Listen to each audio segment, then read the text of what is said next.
వెంటనే ఇంద్రుణ్ణి ఓడించిన ఆ దుర్గముడనే రాక్షసుడు ఇంద్ర పదవిని అధిరోహించి ఆ స్థానంలో కూర్చున్నాడు. దుష్టులు అధికారంలోకి వచ్చినప్పుడు ఇక యజ్ఞయాగాదులు ఎప్పుడైతే దూరం అయ్యాయో ప్రజలందరూ ఆకలి బాధలను తాళలేక ఆ అమ్మను ఆదిశక్తిని వేడుకున్నారు.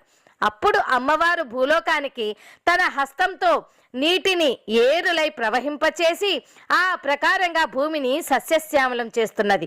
అయితే నీరు భూమికి అందిన వెంటనే తక్షణమే పంటలు పండవు కదా, కొంత సమయం పడుతుంది.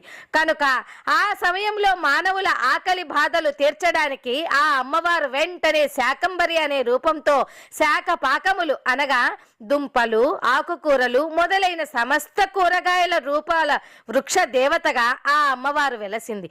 ఆ వృక్షదేవత ఎప్పుడైతే వెలిసిందో ప్రజలందరూ ఆ వృక్షం నుంచి వచ్చిన పండ్లు, ఫలములు, ఆకుకూరలు, శాకములను స్వీకరించి వారు